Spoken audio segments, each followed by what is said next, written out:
Let's get a check of that forecast for you now. No impact day for you today, so not really anticipating anything too severe, but we're definitely in that summertime pattern, Jim. Yeah, that seems to be the agreement. We've been talking about that as meteorologists over the past couple of days, and once you usually get to the mid portion of July, we kind of get in this rut as far as the weather pattern goes. Not that it's a bad rut. We get the afternoon showers that cool us down just a little bit, and right now things are actually very, very nice in many locations. Look at the river.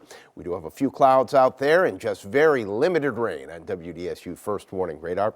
Let's zoom in on a couple of these showers. They're pretty broken. They're not that big right now, but as we get a lake breeze developing, bit of a Gulf breeze, I think the showers are going to get more numerous for us. We're already at 91 in Gulfport, 90 in Galliano, 90 our current temperature Bogalusa, 88 the temperature in Hammond, but it's not oppressive heat just yet. Our dew point temperature is in the low 70s. And I know that doesn't sound like a big change, but when you compare a dew point at 72 with a dew point at like 76 or 77, well, that's when you have a heat index that approaches 110.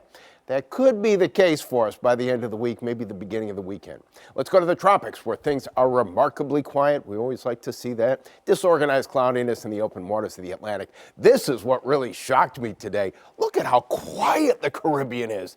That's a great thing for this time of year. Gulf, same thing. Very broken cloudiness. A little bit of cloudiness leaving the Yucatan that I'm sure that the Hurricane Center will keep their eyes on. But over the next 7 days, no development really expected.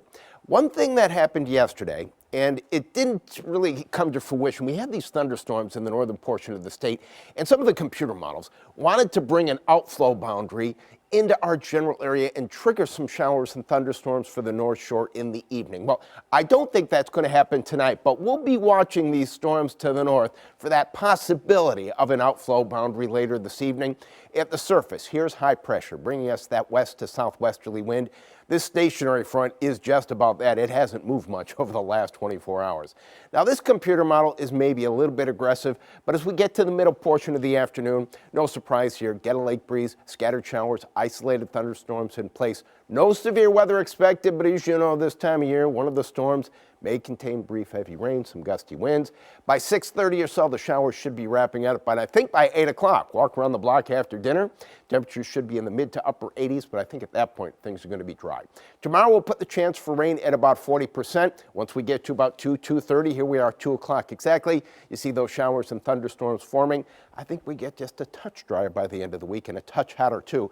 But I love this rainfall forecast because you see a lot of green on here. This is the 2-day rainfall forecast. That means less than a half inch of rain. So flooding rains, nothing that we're really considering or nothing that we're really looking forward to. It's always a possibility this time of year. But that chance for rain going down Thursday, Friday, heat index probably getting over 105 most of the afternoon as we get to the end of the week. Still think it's going to be on the hot side through the beginning of the weekend. WDSU, first warning weather. All right, Jim, thank you so much for that.